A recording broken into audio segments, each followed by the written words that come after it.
आयुष्य जन्मापासून मृत्यूपर्यंतचा एक विलक्षण जीवन प्रवास. खरं तर प्रत्येक मनुष्याचा प्रवास हा ठरलेलाच असतो, परंतु येणाऱ्या वाटा मात्र निरनिराळ्या. कधी कधी अत्यंत सोपा सरळ मार्गी वाटणारा प्रवास कोणत्या वळणावर हादरवून सोडणारे चढउतार दाखवेल हे सांगता येत नाही. पण या साऱ्यातून जो संयम आणि इच्छाशक्तीच्या बळावर तरून गेला त्याचाच जीवन प्रवास यशस्वी झाला आणि त्यालाच आयुष्याचा खरा अर्थ उमगला हे निश्चित. मग हा प्रवास यशस्वी करण्यासाठी आणि वाटेतील संकटे पार करण्यासाठी गरज असते ती जिद्दीची आणि ती इच्छाशक्ती तेवत ठेवणाऱ्या नव्या उमेदीची. हा देखील असाच तुमच्या आमच्यासारखाच एका सामान्य स्त्रीचा विलक्षण असा जीवन प्रवास. एक असा प्रवास जो आयुष्याला दोष देत बसणाऱ्यांना नवी दिशा दाखवेल. एक असा जीवन प्रवास जो हार न मानता जगण्याची नवी उमेद देईल. एक असा जीवन प्रवास जो प्रतिकूल परिस्थितीतही मार्ग काढून नव्या उमेदीने आयुष्य जगण्यास शिकवेल. एक असा जीवन प्रवास की जो खऱ्या अर्थाने तुम्हा आम्हाला आयुष्याचा खरा अर्थ उलगडून सांगेल. SSCचा रिझल्ट लागला. मलाही कॉलेजला प्रवेश घ्यायला मिळणार म्हणून माझ्याबरोबर घरचे देखील आनंदात होते आणि कॉलेजमध्ये अगदी सहजरित्या प्रवेश मिळाला देखील. मानसशास्त्र हा माझा BAचा विषय. शिक्षण असो व इतर कोणतीही गोष्ट ती अगदी प्रामाणिकपणे करणं हे माझं एकच ध्येय. त्यामुळेच कॉलेजमध्ये प्रवेश घेतल्यावर ठरवलेलं ध्येय प्राप्त करण्यासाठी माझी नेटानं खटपट सुरू झाली. घरातल्या मोकळ्या वातावरणाबरोबरच कॉलेजमधलं उत्तम वातावरण आणि नवीन मित्रमैत्रिणी यांच्या सान्निध्यात कॉलेजमधले दिवस अगदी मजेत जात होते. पण जितकी मजा केली तितकाच अभ्यासही प्रामाणिकपणे केला. 4 वर्ष पाहता पाहता सरली आणि कॉलेजचे शिक्षण पूर्ण देखील झालं. मानसशास्त्रासारख्या इंटरेस्टिंग विषयातून BA झाल्यानंतर असं वाटू लागलं की आपण आपल्याला मिळालेल्या ज्ञानाचा विकास करणं आणि प्रत्यक्ष व्यवहारात त्याचा वापर करणं गरजेचं आहे. तशी सुरुवातीपासूनच टीचिंगची आवड असल्यामुळे आपल्या वागण्यातून आणि कृतीतून आपलं मानसशास्त्रातलं ज्ञान लोकांपर्यंत पोहोचवावं या विचारांना सुरुवात झाली. घरात BA नंतर लग्नाचा विषय सुरू झाला. घरचं वळण आणि आईवडिलांचे संस्कारच असे होते की आम्ही त्यांना कधीच विरोध केला नाही.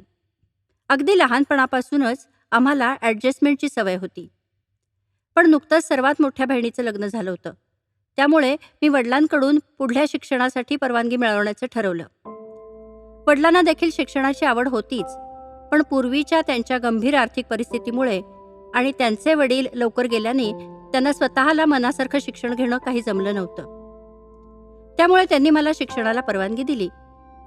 तुझ्या शिक्षणानंतर तुला तेवढाच शिकलेला मुलगा नवरा म्हणून पाहावा लागेल, नाहीतर तुला ते पटणार नाही. जर असं असेल तर शिक्षण बंद, असं बाबांचं मत. पण मीही त्यांना म्हटलं की मी कितीही शिकले तरी मला नवरा ग्रॅज्युएट असेल तरी चालेल, पण त्याला योग्य ती नोकरी मात्र हवी. आणि या विचारावर ठाम राहून मी शेवटी पुणे विद्यापीठात MAला ॲडमिशन घेतली. पुणे विद्यापीठाच्या रम्य परिसरातली 2 वर्ष बघता बघता सरली. MA पूर्ण झाल्यानंतर लगेचच सरकारी ऑफिसमध्ये मला नोकरी देखील मिळाली. बाबांचा पाठिंबा आणि शिकण्याची आवड यामुळे शिक्षण पूर्ण झालं.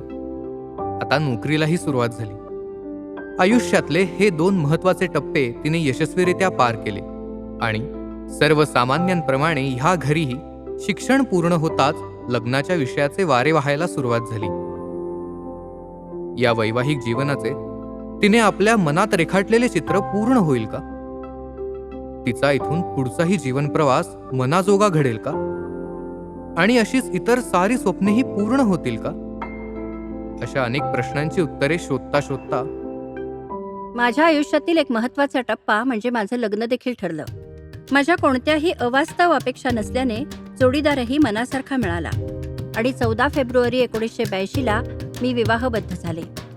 सगळं अगदी मनाप्रमाणे घडल्याने एका नवीन आनंदी आयुष्याची सुरुवात झाली. अगदी खेळीमेळीच्या वातावरणात आम्ही दोघं, दीर आणि नणंद असे एकत्र राहत होतो. या आनंदातच भर पडली ती बाळाच्या चाहुलीनं. सर्वजण आनंदानं, अत्यंत आपुलकीनं माझी काळजी घेऊ लागले. आम्ही दोघंही सुशिक्षित आणि सुसंस्कृत असल्याने मुलगा का मुलगी असा प्रश्नच आला नाही. मात्र सासूबाई नेहमी म्हणत, बघ आमच्याकडे सर्वांना पहिली मुलं झाली आहेत, तुलाही मुलगाच व्हायला हवा. काही वेळेस भीती वाटे की जर मुलगा झाला नाही तर, पण मी काहीच करू शकत नव्हते. आणि हे देखील सासूबाईंच्या स्वभावाकडे दुर्लक्ष करायला सांगून माझी वारंवार समजूत काढत. नोकरी आणि घरचं सगळं सांभाळून धावपळीतही दिवस अगदी आनंदात चालले होते. आणि 19 डिसेंबर 1982ला पुत्ररत्न जन्माला आलं. सर्वांनाच आनंद झाला. त्यावेळेस जुळी मुलं झाली होती. परंतु दुर्दैवाने जन्माला आल्याबरोबरच त्यातला एक काही काळातच गेला. डॉक्टरांनी सुद्धा समजूत काढली आणि सगळं शांतपणे स्वीकारून मी दुसऱ्या बाळावर लक्ष केंद्रित करायचं ठरवलं. त्याला शिकवून मोठं करून खूप छान घडवायचं असं आमचं दोघांचंही स्वप्न होतं. दिवसामागून दिवस जात होते. सौरभ आता 6-7 महिन्यांचा झाला होता. अत्यंत गोंडस गुटगुटीत अशा सौरभ बरोबर वेळ कसा जात असे हे समजतच नसे. पण काही वेळेस सगळं आपल्या मनासारखं घडतं असं नाही. माझा विरोध असतानाही सासूबाईंच्या म्हणण्यानुसार मी सासरच्या गावी गेले होते. भर उन्हाळ्याचे दिवस होते ते. 2-3 दिवस आम्ही मजेत राहिलो, पण सौरभला तिथल्या उन्हाळ्याचा त्रास होऊ लागला. गावात एकच लहान मुलांचे डॉक्टर असल्यामुळे त्यांचीच ट्रीटमेंट सुरू झाली.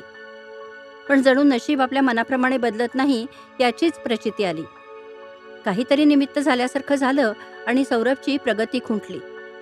त्यातच लगेच मला मॉडर्न कॉलेजमध्ये कॉल आल्यामुळे मी ताबडतोब पुण्याला आले आणि इथल्या डॉक्टरकडे नेलं. त्याच्या अंगात कमालीचा कडकपणा आला होता. सगळं शरीर लाकडासारखं झालं होतं. हातपाय सांध्यातून वाकत नव्हते. प्रत्येक मनुष्याच्या आयुष्यात त्याची सत्व परीक्षा पाहणारा कठीण काळ हा येतोच. आणि बऱ्याचदा हा काळ एकामागोमाग एक संकटे घेऊनच येत असतो. असं म्हणतात, आपत्काले तू संप्राप्ते यन्मित्रं मित्रमेव तत्, वृद्धिकाले तू संप्राप्ते दुर्जनोपि सुहृद्भवेत्. अर्थात चांगल्या किंवा वाईट परिस्थितीतही जी व्यक्ती सदैव आपल्याबरोबर खंबीरपणे उभी असते तीच खरं तर आपली. या काळाबरोबरच माणसांची खरी ओळख व्हायला लागते. आणि अगदी असंच घडलं. या घटनेनंतर आमच्या कुटुंबातल्या सगळ्यांचं माझ्याबद्दलचं मत एकदमच बदललं. वागण्या बोलण्याच्या पद्धतीतही बदल झाला. मीच या सर्व गोष्टींना जबाबदार आहे असं सगळ्यांना वाटू लागलं. आणि तेव्हापासूनच माझ्या आयुष्याला जणू कलाटणी मिळाली. आपली खरी माणसं कोण हे कळायला सुरुवात झाली. पण त्याच वेळेस हेही लक्षात आलं की संकटात किंवा अडचणींच्या वेळी आपला जोडीदार हाच खरा साथ देणारा असतो आणि बाकी सर्व मिथ्या असतं. आमचा आनंदच जणू आता हिरावून गेला होता. तरी आम्ही दोघंही नुसतेच सुशिक्षित नव्हतो तर सुसंस्कृतही होतो. त्यामुळे सौरभला सर्वतोपरी मेडिकल ट्रीटमेंट द्यायची असं आम्ही निश्चित केलं. आणि सौरभचं अपंगत्व हसत हसत स्वीकारलं. आम्ही दोघंही खंबीरपणे त्याच्या प्रगतीचा विचार करू लागलो. परंतु या सगळ्यात घरच्या कोणाचंही सहकार्य न मिळाल्याने मला मानसिक दडपण येऊ लागलं. पण सौरभच्या बाबांचा आधार असल्याने त्याची तीव्रता कमी जाणवू लागली. कामामुळे ते सकाळी 8 वाजता घराबाहेर जायचे ते रात्री 8 वाजता घरी यायचे. मी घरीच असायची. सासूबाई दिवाळी मे महिना अशा सुट्ट्यांना येत असत. त्यावेळेस मला सासूरवासही भोगावा लागत असे. त्यांच्या स्वभावानुसार त्या मला वाटेल ते बोलत. त्याचा मला मानसिक त्रास देखील होई. पण हे रात्री घरी आल्यावर त्यांच्या डोक्याला त्रास नको म्हणून मी काहीच सांगत नसे. आणि सासूबाई मी यांना काहीतरी सांगेन म्हणून आम्हाला दोघांना फारसं बोलूही देत नसत. त्यांच्या घरातली जणू काही मी मोठी गुन्हेगारच ठरले होते. आणि सौरभ असा झाला ही सर्वस्वी माझीच चूक होती असं सगळ्यांचं म्हणणं होतं. थोडाफार का होईना मानसशास्त्राचं शिक्षण घेतल्यामुळे त्याचं नेमकं दुखणं काय आहे, ते कशामुळे झालं आहे याची मला माहिती होती. पण शास्त्रीय दृष्टिकोनातून विचार करायला घरातलं कोणीच तयार नव्हतं. अंधश्रद्धा आणि अज्ञानापोटी फक्त देव, अंगारे आणि गंडेदोरे यासाठी सगळेजण दबाव आणत होते. त्यामुळे घरच्यांच्या विरोधात न जाता आणि स्वतःच्या मनाविरुद्ध जाऊन या सर्व गोष्टी आम्ही केल्या. परंतु प्रत्यक्षातलं दुखणं आणि या उपायांचा काहीही उपयोग होणार नाही हे मला पक्क माहिती होतं. प्राप्त परिस्थिती स्वीकारल्यामुळे आम्हा नवरा बायकोंच्या नात्याला वेगळंच पालकत्वाचं वळण लागलं. या परिस्थितीविरुद्ध लढा देता देता सौरभला 5 वर्ष पूर्ण झाली आणि इतर मुलांप्रमाणे आम्ही त्याला विशेष मुलांच्या शाळेत घातलं. शाळेबरोबरच मी त्याला स्विमिंग आणि मसाजलाही नेत असे. या सगळ्यामुळे प्रामाणिकपणाचं वर्तन करून साधं सर्वसामान्य माणसाचं आयुष्यही आम्हाला जगता आलं नाही. तरीही दोघं आम्ही आनंदात होतो, समाधानाने राहत होतो. 19 डिसेंबर 1989ला सौरभचा वाढदिवस आम्ही अगदी उत्साहात साजरा केला. अचानक संध्याकाळी यांना चक्कर आल्यासारखं वाटू लागलं. त्यांना ताबडतोब दवाखान्यात नेलं आणि 15 दिवसानंतर किडनी ट्रबल असल्याचं कळलं. जणू आमच्या आनंदी आणि समाधानी आयुष्याला कोणाची तरी दृष्टच लागली. एकामागोमाग एक संकटाचा मारा सुरूच झाला. या आजाराचं कळल्यापासून हे देखील खूप निराश झाले, खचले. कारण वय केवळ 35 वर्ष. खेळाचं आणि व्यायामाचं शरीर असूनही एवढा दुर्धर रोग. मन इतकं चंचल असतं की एकदा मनानेच ठरवून घेतलं की आपल्याला काहीतरी झालंय की मनाची समजूत काढणं फार कठीण. त्यात अत्यंत खंबीर असणाऱ्या मनावरच दडपण आलं आणि त्यामुळे त्याचा परिणाम शरीरावरही झाला. मला त्यांच्याही दुःखातील गांभीर्य माहिती होतं, तरीही माझा त्यांना जास्तीत जास्त समजून घेण्याचा आणि मानसिक आधार देण्याचा प्रयत्न सुरूच होता. या सगळ्याचा परिणाम म्हणजे त्यांचा स्वभाव अधिक चिडचिडा आणि हट्टी होत गेला. सुरुवातीला आपल्याला एवढा मोठा आजार झाला आहे हे स्वीकारायलाच त्यांचं मन तयार नव्हतं. परंतु जसा जसा आजार बळावत गेला तसतशी ते निर्वाणीची भाषा बोलू लागले. घरचं सगळं, ह्यांचं दर आठवड्याला चेकिंग, त्यांचे रिपोर्ट आणणं, ते डॉक्टरांना नेऊन दाखवणं, सौरभची शाळा, मसाज हे सगळं सांभाळण्यात मला अगदी तारेवरची कसरत करावी लागे. त्यांच्या खचलेल्या मनाला उभारी देण्यासाठी मी त्यांच्याशी हसतमुखाने बोलत असे आणि वेगवेगळ्या गप्पांमध्ये त्यांना रमवण्याचा प्रयत्न करीत असे. तसा त्यांचा स्वभाव अत्यंत बोलका आणि प्रेमळ होता. मुळात ते हाडाचे शिक्षक असल्याने कॉलेजमध्ये फिजिक्ससारखा विषयही अतिशय सहजपणे शिकवत. 20 एप्रिल 1990 तो कॉलेजचा शेवटचा दिवस होता. कॉलेजमधून घरी आल्यावर त्यांना अशक्तपणा जाणवू लागला. त्यांना ॲडमिट केलं. पण माणूस मनानं खचला की दुखणं कसं बळावतं हे प्रत्यक्ष पाहायला मिळालं आणि त्या दिवसानंतर ते पूर्ण रिकव्हर कधी झालेच नाहीत. 1 जून 1990ला त्यांना डायलिसिससाठी दवाखान्यात नेलं.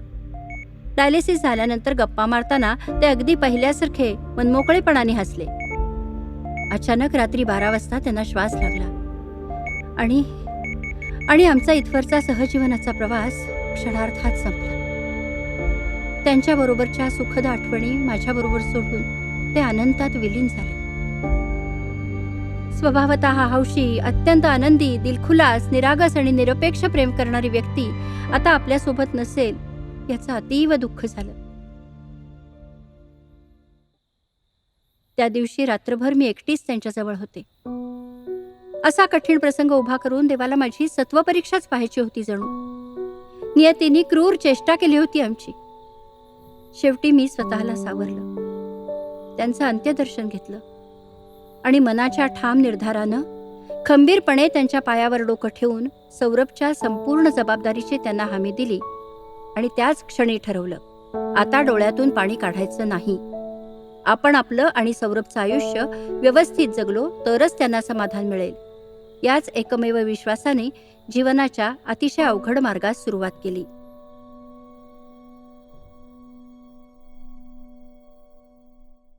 तुमच्या आमच्यासारख्या कुटुंबातून सुरू झालेला एका सर्वसामान्य स्त्रीचा प्रवास एका वेगळ्या वळणावर येऊन ठेपला होता. आता ह्या वळणावरून परत फिरण्याचा प्रश्नच नव्हता. येणारा उद्याचा दिवस पुढची नवी वाट दाखवण्यासाठी सज्ज होता. ज्याप्रमाणे चित्रकार आजचं चित्र मनासारखं आलं नाही तरी पुढचं चित्र त्याच नव्या उमेदीने रेखाटायला घेतो, त्याप्रमाणे आयुष्याच्या वहीत रेखाटलेलं आजच्या दिवसाचं चित्र मनासारखं आलं नाही तरी उद्याचं चित्र त्याच जिद्दीने रेखाटायला हवं. कोण जाणे, उद्याचं चित्र अगदी मनासारखं उमटेल. आपल्या प्रत्येकाच्या आयुष्यातही असे कठीण प्रसंग अनेकदा येतात, परंतु त्याच पानावर न रेंगाळता कठीण प्रसंगांना तोंड देत हार न मानता हा प्रवास जिद्दीने सुरू ठेवला तरच या जीवन प्रवासाला खरा अर्थ प्राप्त होईल. अशाच नव्याने सुरू झालेल्या या जीवन प्रवासाचं चित्र कसं रेखाटलं जातंय हे पाहूयात पुढच्या भागात.